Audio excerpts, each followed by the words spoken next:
What's up, y'all? You know what time it is? It's about to be that time.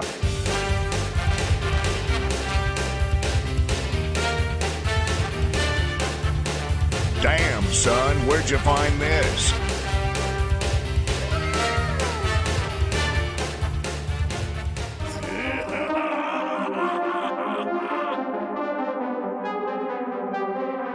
Savage. Okay, people, we're back with another theory video, and today's gonna get spicy.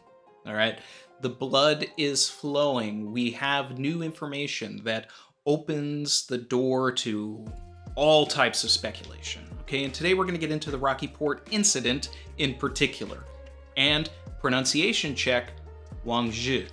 Okay, it is not Wang Shi or anything else. Now, we could say Ochoko, but the official, viz went with Wang Zhi.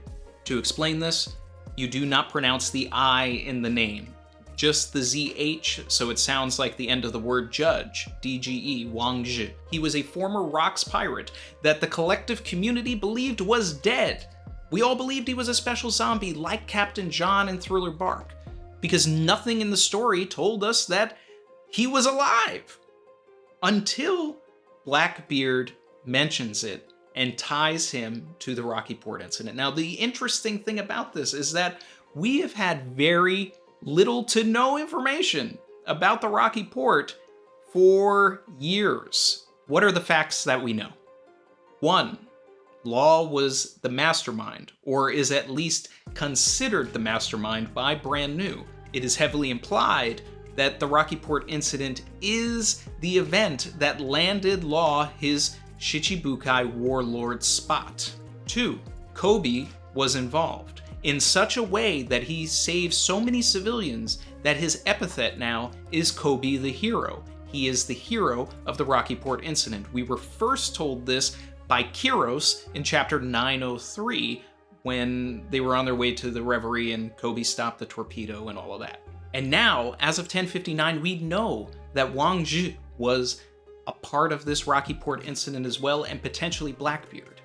Or Blackbeard simply benefited from the events of the Rocky Port, because it doesn't necessarily say that Blackbeard was there, just that whatever happened at the Rocky Port allowed Blackbeard to be able to take over Hachinosu. The other bombshell, aside from Wang Zhi being alive, he was the leader of Pirate Island, Hachinosu, Beehive Island, Full of Lead Island, whatever translation you want to use. To start this off, I'm going to rattle off a bunch of events in the real Wang Zhi's life. And why? Because that's how Oda operates. He takes folklore, mythology, real life, mixes it all together into a pot, and says, here is One Piece.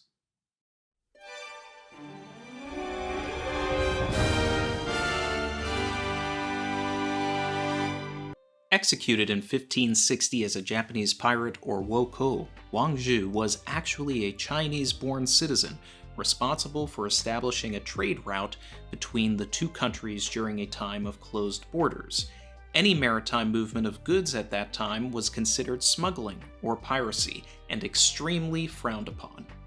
Chinese officials at the time wasted a lot of resources fighting pirates and eventually decided to strike a deal with the pirate Wang Zhi, as he and his associates were just more versed in seafaring. The government would informally look the other way as he smuggled goods so long as he supplied the officials with information on the really bad pirates of the time. Using his vast network, and considering almost nothing went down unless he was involved, he eventually cut out so much of the competition that this Chinese man became so well known as a pirate, the locals referred to him as Pirate King.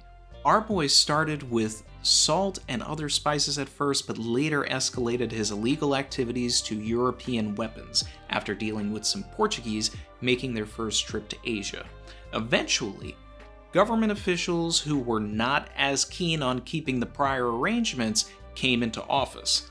Wang Zhi then fled to Japan and crafted a nice life for himself thanks to the local warlords. Temples and statues of him remain to this day. However, He longed for his home in China, and after several years in Japan, the Chinese government sent a message that they wanted him to return. They wanted to honor Wang Zhi for his help over the years and grant him amnesty, a clean slate. When he arrived for his pardon, he was instead beheaded, betrayed by the government he was two-timing his own people for. His name had become so synonymous with piracy at the time, and after several accusations that Chinese lords accepted bribes from Wang Zhi, the government had no choice but to break their agreement in order to save face, while simultaneously hoping his death would slow down piracy. So now, let's take all of that into consideration and kind of work it into one piece. Here was a pirate that assembled other good pirates to take out bad pirates, right? Wow, is this the basis for the warlord system in One Piece? Is this where Oda got the idea? Because yes, Oda obviously knows who Wang Zhi was and knows the story behind him, right? There were actual statues of Wang Zhi in Japan. Was Wang Zhi one of the original warlords? Or did he come up with the idea for the warlord system with someone like Sengoku or Garp? Did he have someone in the Marines in his back pocket? And then they sort of just let everything that he was doing slide. People are suggesting that Wang Zhi could be the man with the burn scar, which would be an interesting way to tie it all together and bring it back to Rocks, and I'm not completely opposed to it. But I think right now, if I'm just going off of Wang Zhi's real life, I think that he was killed during the Rocky Port incident. Could the Rocky Port incident have been a situation where the world government was trying to offer Wang Zhi one of the open Shichibukai slots after the war, right? Because they didn't have Mori anymore, they did not have Jinbei, they didn't have Blackbeard, so they gotta fill some slots. So, just like the real Wang Zhi was offered amnesty and a pardon for everything that he was doing, and all of that, could he have received one of those carrier bats? And the whole Rocky Port incident was essentially a way for Wang Zhi to come out into the open. But instead of actually giving him the spot, Law masterminded the whole thing so that he could take that spot from him, so that he could eventually get into a position where he could take down Doflamingo and Kaido. There's a lot of elements here. The trading, that goes to Kaido and Doflamingo. Kaido and Doflamingo were moving weapons for the government, right? Sometimes people forget that. That's why CP0 was there, because Kaido and Doflamingo were working with the government, not against them. They were working with the government to propagate these wars that the Celestial Dragons have all over the world. We see the power vacuum that was left from the events of Dressrosa when we first are introduced to the Germa kids. They become the weapons for the land of broccoli. That's why CP0 shows up in Wano to deal directly with Orochi, because they can't go to Doflamingo anymore. The way I see it, Wang Zhi was likely the underworld emperor. All trade flowed through him, whether he was the original go-between for Wano's weaponry or if he was the competition supplying the other nations. Either way, nothing went down unless he was involved. From here on, nothing goes down unless I'm involved. No blackjack, no dope deals, no nothing. A nickel bag gets sold in the park. I want in. The rest of the level 6 impel-down prisoners likely took shelter under Wang Zhi's banner, and to establish some sort of control, the world government probably gave him a deal he couldn't refuse. Perhaps a warlord spot with special privileges similar to Doflamingo.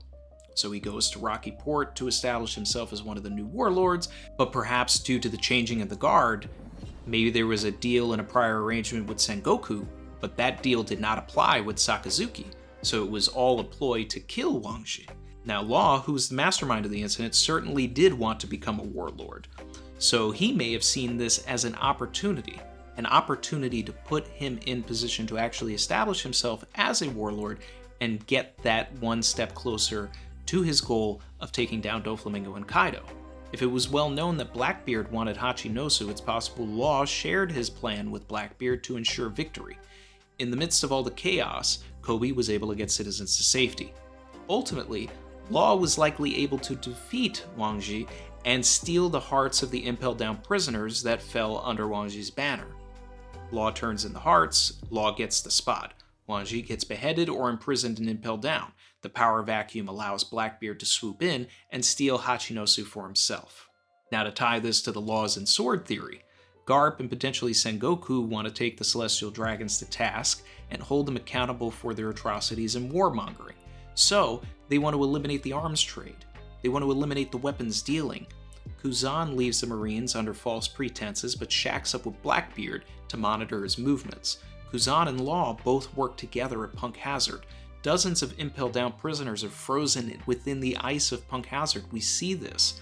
And Kuzan was on his way to Punk Hazard already with no explanation. Now, if he and Law are working together, then it adds an extra layer to the end of that arc.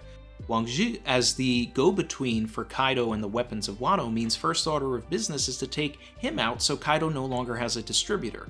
The Rocky Port incident succeeds in that, but all Kaido does is force Doflamingo to not only be his partner on the Smile Front, but also the arms dealing. This then explains why the Revolutionary Army is only just catching up to Dressrosa dealing weapons. Several members of the Revolutionary Army were dispatched to Dressrosa, but were turned to toys. Luffy, Law, and Sabo's actions in Dressrosa put an even larger wrench in not only Kaido's plans, but ultimately the world's government's hands as well. This is why CP0 is both on Dressrosa at the end, speaking about the weapons, and groveling to Orochi for more weaponry. This all ties into Law's ultimate goal of getting revenge for Flevance. However, one of the key things that I believe Oda's withholding from all of us is actually Kuzan's involvement in the Rocky Port incident. I believe Kuzan might be the key to everything. I've always believed that the Rocky Port incident was an inside job within Sword to get Law his warlord position, but now I'm also thinking that twofold, it was a way to get Blackbeard to trust Kuzan by potentially making Aokiji the menace of the Rocky Port incident.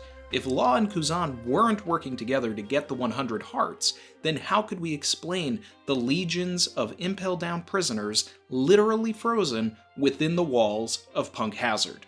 Law conveniently makes Punk Hazard his base of operations as well. The Rocky Port incident could have been the first sighting of Kuzan after the battle between him and Sakazuki. Imagine a scenario where all of these impelled down prisoners are running rampant in the Rocky Port, attacking citizens. Kobe is going around saving everybody. Kuzan is there freezing the impelled down prisoners while Law is taking their hearts out. All the while, Wang Zhi is there, and Blackbeard shows up and maybe kills Wang Zhi while all of this is happening, and Kuzan goes and helps Blackbeard take out Wang Zhi. Ultimately, to round up the beliefs, Rocky Port incident was the event that made Law a warlord. He got 100 hearts, they were probably the impelled down prisoners. Wang Zhi was set up to either become a warlord or was attacking that area.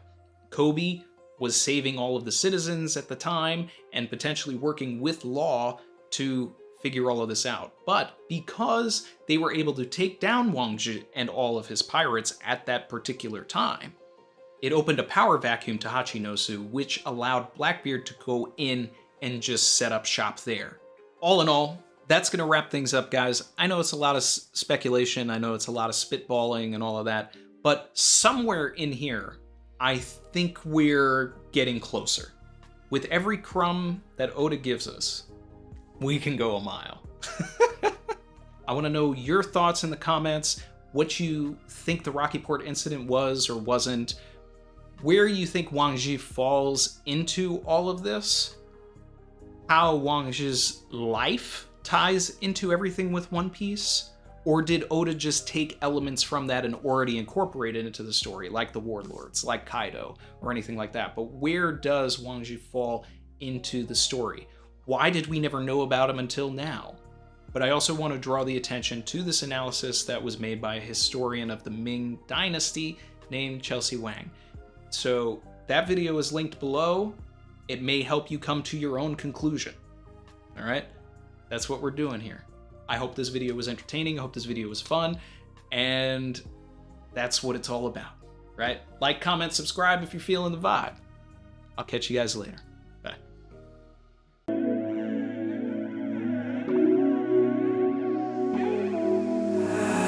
be swimming deep, deep. Savage.